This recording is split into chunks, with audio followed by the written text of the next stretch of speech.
Hello everyone, welcome to my channel English grammar tutorial.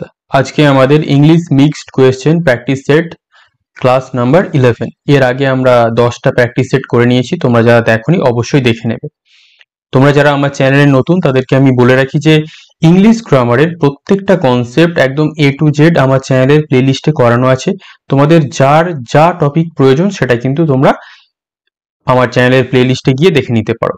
তোমরা জানো যে পিএসসি ক্লার্কশিপ, ডাব্লিউবি কনস্টেবল এবং KP কনস্টেবলের জন্য আমি আপাতত প্র্যাকটিস সেটের ক্লাস করাচ্ছি। এই ক্লাসগুলো তাদের জন্য যারা ইংলিশটা মোটামুটি জানো, যারা কিন্তু একদম নতুন এই ক্লাসগুলো তাদের জন্য খুব একটা উপকারে লাগবে না। কেন লাগবে না? কারণ তোমাদের আগে বেসিক নলেজটা ঠিক করতে হবে, তারপরে এই ভিডিওগুলো তোমাদের কাজে আসবে। ঠিক আছে, তাহলে তোমরা যারা একদম নতুন তাদেরকে আমি বলবো আগে তোমরা একটু ইংলিশের নলেজ বাড়াও, তারপরে এই প্র্যাকটিস সেটের ক্লাসগুলো দেখো। ঠিক আছে, এছাড়া descriptive English PSC clerkship part 2 June মাসে হতে চলেছে। তার অলরেডি ব্যাচ লঞ্চ হয়ে গেছে, ক্লাস স্টার্ট হয়ে গেছে। তোমরা যারা ওই দ্য সিলেকশন ব্যাচ পার্ট 2 তে জয়েন করতে চাও, পিএসসি ক্লার্কশিপ স্পেশাল ব্যাচ, তারা অবশ্যই স্ক্রিনেতে যে ডেসক্রিপশন আসছে সেটা দেখে আমার সাথে কন্ট্যাক্ট করতে পারো। আগের যে ক্লাসগুলো হয়ে গেছে সেগুলো তোমরা রেকর্ডিং পেয়ে যাবে। এই মুহূর্তে প্রাইমারি টেটের জন্য এখন আপাতত কোনো ক্লাস চলছে না, বা আপার প্রাইমারির জন্য যখন নোটিশ আসবে সেই অনুযায়ী তারপরে আমি জানাবো। এই মুহূর্তে প্রাইমারি টেটের কোনো ক্লাস চলছে না। ঠিক আছে, তাহলে দেখা যাক আজকে প্রথম কোয়েশ্চেন।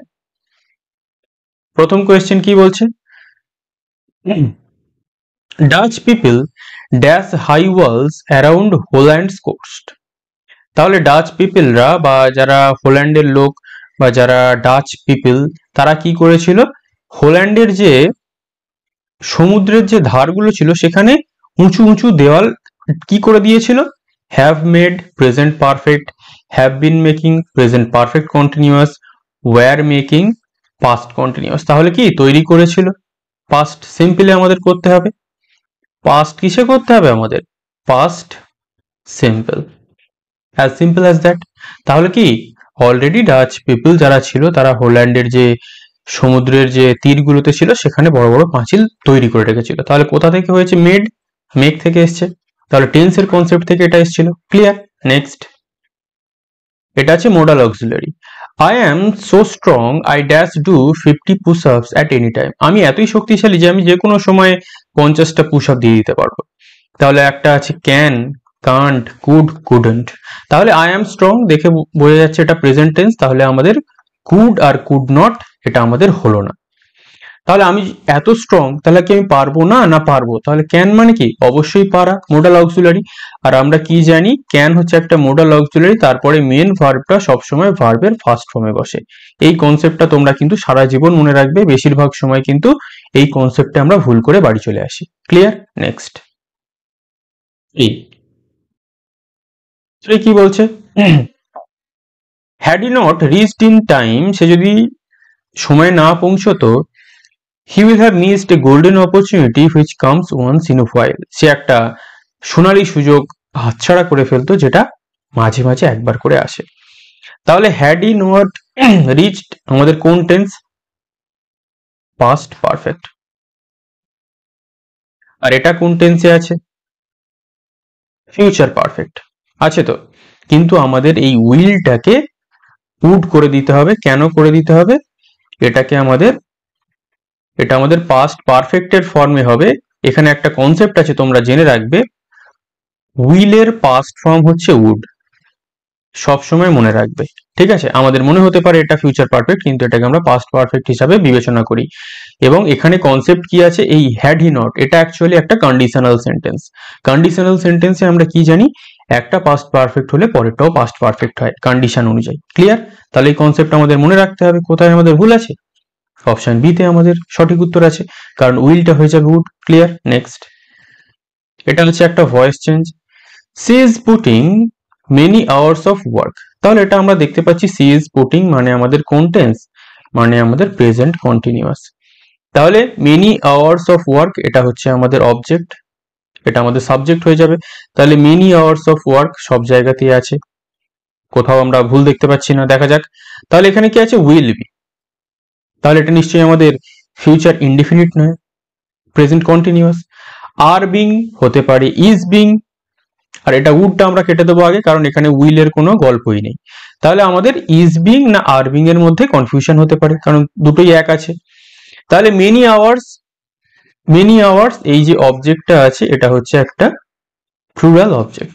তাহলে প্লুরালটা যদি সাবজেক্ট হয় তার যে ভার্বটা বসবে সেটাও কি প্লুরাল সাবজেক্ট অনুযায়ী। তাহলে মেনি আওয়ার্স যদি থার্ড পারসন প্লুরাল নাম্বার হয় তারপরে নিশ্চয়ই ইজ বসবে না, আর বসবে। আর বিংটা কেন বসলো? কারণ প্রেজেন্ট কন্টিনিউয়াসের জন্য। আর আমরা কি জানি পুটের যে তিনটে ভার্ব ফর্ম হয়, পুট পুট পুট সবগুলোই একই। ক্লিয়ার? নেক্সট 5 কি বলছে? The convict shed let me speak freely please. Convict বা কয়েদি যে বলেছিল আমাকে ফ্রিলি কিছু বলতে দাও। তাহলে এখানে কি আছে? প্লিজ। প্লিজ মানে আমরা জানি রিকোয়েস্ট দিয়ে করতে হয়, সব জায়গায় আমরা জানি ইম্পারেটিভ সেন্টেন্সে। তাহলে কি জানি আমরা? এখানে সাজেস্টেড আছে, কেটে দেবো আমরা। প্রপোজড কেটে দেবো, দুটোতে আছে রিকোয়েস্টেড, দুটোই হতে পারে। একটা আছে মাস্ট বি অ্যালাউড আর একটা আছে হি বি অ্যালাউড। আমরা কি জানি? ডাইরেক্ট আমরা সাবজেক্টের পর ডাইরেক্ট আমরা বি বসাতে পারি না, তার আগে কিছু একটা আমাদের ভার্ব বসাতে হয়। তাহলে এখানে বি অ্যালাউডটা আমাদের ভুল হয়ে গেল, হি মাস্ট বি অ্যালাউড। এখানে রিকোয়েস্টেড আর মাস্ট বি অ্যালাউড কেন হলো? কারণ এই লেট মি তাকে অনুমতি চাইছে, সেই জন্য হলো মাস্ট বি অ্যালাউড, তাকে অনুমতি দেওয়া হোক। ঠিক আছে, একটু ঘুরিয়ে দেওয়া আছে কিন্তু খুব সহজ, খুব একটা কঠিন নয়। ভয়েস আর ন্যারেশনের সমস্ত ইন ডিটেল কোর্স তোমরা ক্র্যাশ কোর্সের প্লেলিস্টে পেয়ে যাবে, দেখে নিতে পারো।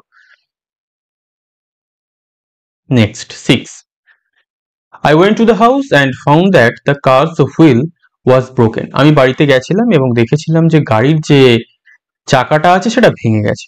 আমরা একটা কনসেপ্ট জানি, এই যে অ্যাপোস্ট্রফি এস, আমরা কি করি? আমরা নন লিভিং এর সাথে কখনো অ্যাপোস্ট্রফি বসাই না। তাহলে কার একটা নন লিভিং, তাহলে এখানে আমাদের direct the wheel of the car করতে হবে। এটা নাউনের কনসেপ্ট, এরর কারেকশনের, তোমরা দেখে নিতে পারো। তাহলে the wheel of the car, আমরা ডাইরেক্ট কারের পরে অ্যাপোস্ট্রফি এস বসাবো না। কনসেপ্টটা কিন্তু খুবই গুরুত্বপূর্ণ, বেশিরভাগ পরীক্ষায় এসে থাকে অ্যাপোস্ট্রফির এই কনসেপ্ট নাউন আর এরর কারেকশনের। Next, although it has received clearance from RBI bank, যদিও RBI ব্যাংক থেকে ছাড়পত্র পেয়েছে, it has decided, এটা ঠিক করেছে, not to open their office in Japan, যে তারা তাদের অফিসটা জাপানে খুলবে না। তাহলে দেয়ার মানে কি? দেয়ার মানে হচ্ছে আমরা জানি এটা হচ্ছে plural form.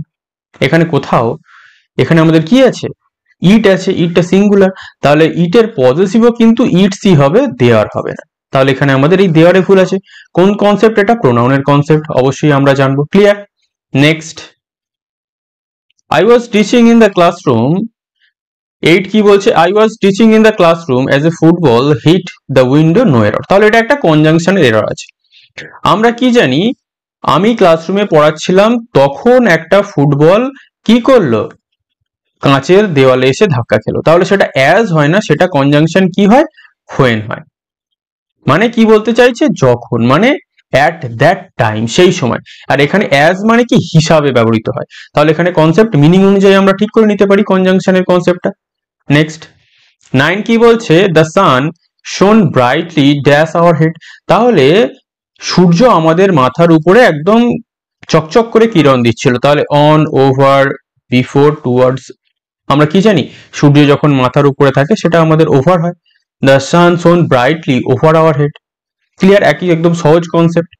Next, the United States of America have a huge budget deficit despite the people's fabulous prosperity, no error. তাহলে এটা একটা সিনট্যাক্স। সিনট্যাক্স মানে কি জানি?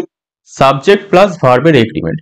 তাহলে এটা the United States of America, এটা হচ্ছে একটা দেশের নাম এবং এটা একটা প্রপার নাউন, এবং আমরা এটাকে কি হিসাবে দেখি সবসময়? Singular noun.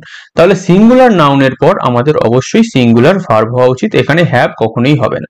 ক্লিয়ার? তাহলে এই কনসেপ্ট আমরা একদম খাতায় নোট ডাউন করে রাখবো এবং সারা জীবন ভুলবো না। ক্লিয়ার? নেক্সট 11 কি বলছে? নরম্যাডিক। নরম্যাডিক এর সিনোনিম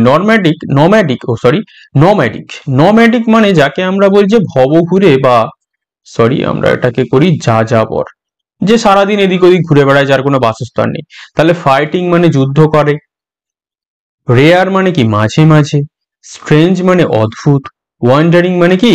চারিদিকে ঘুরে বেড়ানো। তাহলে সঠিক উত্তর কি হয়ে যাবে আমাদের? ওয়ান্ডারিং। ক্লিয়ার? তাহলে ওয়ান্ডারিং মানে কি? যাযাবর বা যে এদিক ওদিক ঘুরে বেড়ায়। তাহলে নোম্যাডিকের সিনোনিম হচ্ছে wandering. Clear? Next, famous. Famous মানে বিখ্যাত, যাকে সবাই চেনে। তার অ্যান্টোনিম বা বিপরীত শব্দ আমাদের খুঁজে বের করতে হবে। হার্স মানে কি? খুব কঠিন, যেটা কর্কশ। কার্স মানে অভিশাপ দেওয়া। ইলিউজরি মানে কি? যেটাকে আমরা বলি মায়াময়। আর আননোন মানে কি? অপরিচিত, যাকে কেউ চেনে না। তাহলে ফেমাস মানে কি? যাকে সবাই চেনে। আননোন মানে কি? যাকে কেউ চেনে না। ক্লিয়ার? নেক্সট 13 কি বলছে? One who makes a mistake, one word substitution, যে একটা ভুল করে। তাহলে কি? যে ভুল করে। ইন এক্সোরেবল মানে কি? নির্দয়। ইনএফেবল মানে কি? অবর্ণনীয়। ইনকরেজেবল মানে কি? যাকে ঠিক করা যায় না। আর ইনফলিবল মানে কি? যে ভুল করে। Infallible. One who never makes a mistake, যে কখনোই ভুল করে না। ইনফলিবল, যে কখনোই ভুল করে না। আর ইনকরেজেবল মানে কি? যাকে শোধরানো যায়। ধরো কাউকে তুমি বলছো যে এটা করো না, ওটা করো না, কিন্তু তুমি যতই তাকে বলো সে ওটাই করবে।